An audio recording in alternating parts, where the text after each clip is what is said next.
नमस्कार मंडळी, आता आपण आलेलो आहोत मलेशियातील बातू केव्जमध्ये.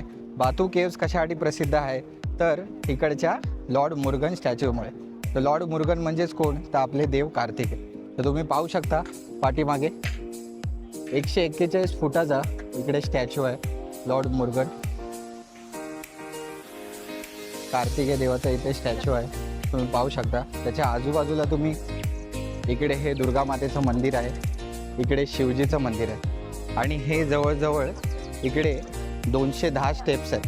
तुम्हाला या 210 स्टेप चालायचे आहेत. प्रत्येक 10 स्टेप नंतर तुम्ही पाहू शकता एक रंग बदललेला आहे, त्या प्रत्येक रंगाचा अर्थसुद्धा आहे. तर मंडळी, असं म्हटलं जातं थंबू पिल्लाई नावाच्या माणसाला 1891 रोजी स्वप्नामध्ये आलं होतं की इकडच्या केव्जमध्ये जा म्हणून. सारखं त्याच्या स्वप्नामध्ये कार्तिकेय देव येत होते, म्हणजेच लॉर्ड मुर्गन. तर मंडळी 1891मध्ये थंबू पिल्लाई नावाच्या माणसाच्या स्वप्नात सारखे हे केव्ज येत होते आणि लॉर्ड कार्तिकेयची मूर्ती येत होती. तर त्याच्या सारख्या स्वप्नामध्ये येत असल्यामुळे त्याला एक खूप भीती वाटायची, कारण इकडे काहीच नव्हतं, पूर्ण ठिकाणी गुहा होती. तर एक दिवस त्याने धाडस करून या केव्हमध्ये तो शिरला आणि जेव्हा तो 210 स्टेप जिथे ही केव्ह आहे तिकडे तो गेल्यानंतर त्याला कार्तिकेयची छोटी मूर्ती मिळाली.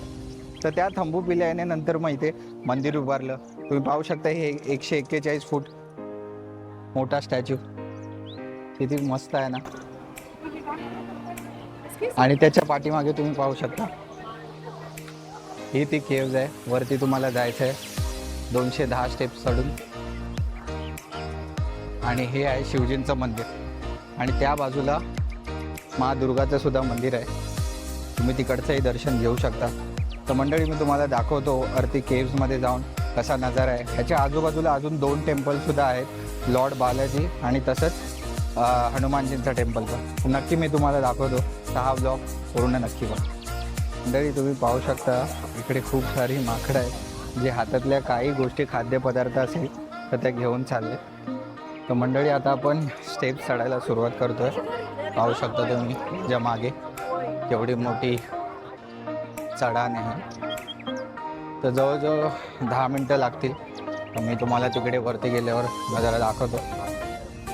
तर किती हिंदू धर्म आपला हा विस्तारित आहे, हिंदू धर्म किती लांब पसरलेला आहे, वेगवेगळ्या देशामध्ये पण. हे पाहून खूप आनंद होतो. तर मंडळी, तुम्ही पाहू शकता ऑलमोस्ट मी चढून वरती आलेलो आहे आणि या 210 पायऱ्या तर वाटत नाहीत मला, थोडं जास्तच वाटतात. आणि जागोजागी असे माकडं तुम्हाला मिळतील, वानर, जे फक्त काही कोणी खायला दिलं तर त्याची वाट बघतायत, कोण काय खायला देते का काय. तर माझ्या मागे बघू शकता ही आहे बातू केव्ज. थोडंसं हापवलं कारण पटापट पायऱ्या चढलो मी. तर तुम्हाला आतमध्ये घेऊन जातो लवकरच. असं दिसतंय बातू केव्ज, हे तुम्हाला दाखवतो.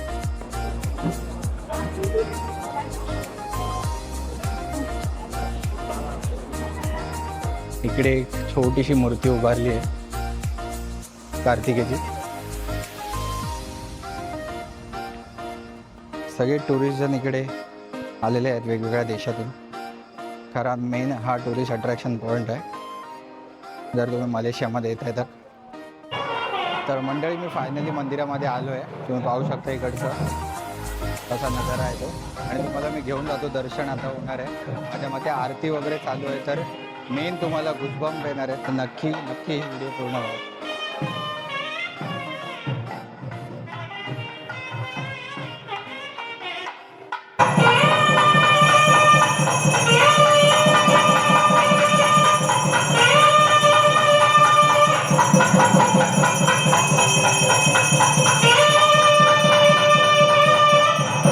तर मंडळी, तुम्ही दर्शन पाहिलंच असेल आणि मला आरतीचं पण दर्शन झालं. तर त्यामुळे मी स्वतःला नशीबवान समजतो, कारण या परफेक्ट टायमिंगला इकडे पोचणं हे देवच ठरवू शकतो. आता वरती अजून एक टेम्पल आहे, तर ते मी तुम्हाला दाखवतो.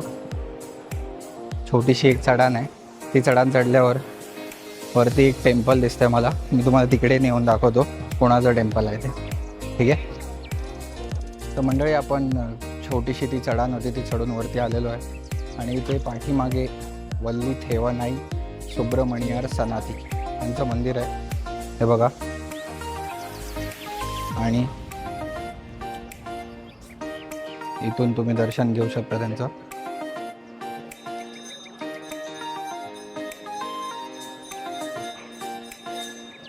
तर मंडळी मी पण आश्चर्यचकित झालो या सगळी स्टोरी ऐकून की कसं ना थंबू पिल्लाईला स्वप्न पडलं या केव्हमध्ये कार्तिकेयांची मूर्ती आहे म्हणून, आणि त्यांनी मग त्याच्यानंतर एवढं मोठं मंदिर बांधलं. तर ह्या सगळ्या गोष्टी आपल्या हिंदू धर्मातल्या आपल्या धर्मातील लोकांना पूर्ण भारत देशभरात ह्या पसरल्या पाहिजे. तर नक्की ही व्हिडिओ खूप सारं शेअर करा. तर मंडळी बाजूला दुर्गा माचं मंदिर आहे, तर तिकडचंही दर्शन तुम्हाला मी दाखवतो. पाहू शकता तुम्ही आतमध्ये मंदिरचा असं दृश्य आहे. जसं आपल्या भारतामध्ये जसे मंदिर आहेत तसे तिकडे पण केलेले आहेत. आणि ही मूर्ती बघा माँ दुर्गेची, आणि हे पूजेची मूर्ती आहे. पाहू शकता तुम्ही इकडे सिंह विराजलेत. मलेशिया बातू केव्ज दुर्गा माचं मंदिर.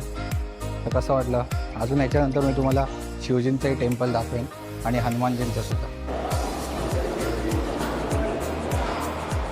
जवळचंच गणपतीचं मंदिर होतं आणि त्याचंही दर्शन तुम्हाला मी दिलं आहे. बातू केव्हमध्ये जर तुम्ही आलात तर इथे दुर्गा मातेचं मंदिर, गणपतीचं मंदिर, कार्तिकेयचं मंदिर, हनुमानजींचं मंदिर, शंकराचं मंदिरसुद्धा पाहायला मिळेल. आणि तुम्हाला मी आता घेऊन जातो शंकराची मूर्ती जिथे आहे. हे बघा, हे लॉर्ड शंकराची मूर्ती आहे. इथे तुम्ही नंदी महाराजला पाहू शकता आणि ते आपण आरती घेऊया.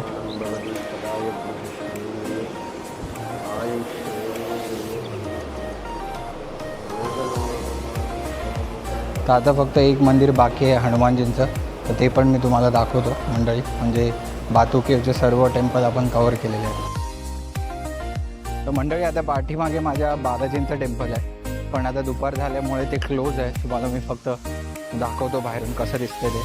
नक्की बघा, मलेशियातील बालाजींचं मंदिर त्या टेकडीच्या पायथ्याशी बांधलं गेलं आहे.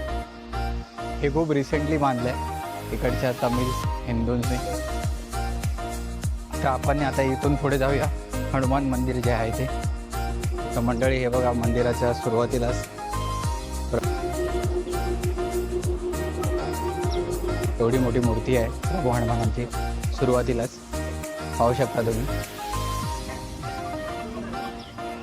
मंडळी तुम्ही पाहू शकता हे आहे हनुमानांचं मंदिर.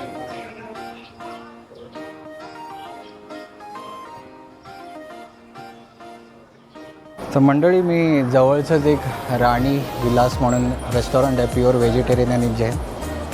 तर तिकडेच जरा नारळ पाणी पितं, कारण खूप ऊन आहे. आज टेम्परेचर जवळजवळ 33 डिग्री आहे. तर तुम्ही इकडे याल तर नक्की या 5 मंदिरांचं दर्शन घ्या बातू केव्हसोबत. तर आता मी चाललो आहे जेंटिन आयलंडला, जे इथून 1 तासभर लांब आहे. म्हणूनच मी असा पोशाख घातला होता, कारण तिकडे टेम्परेचर खूप लोअर आहे. तर तुम्हाला मी तिकडचा नजारा पण लवकरच दाखवतो.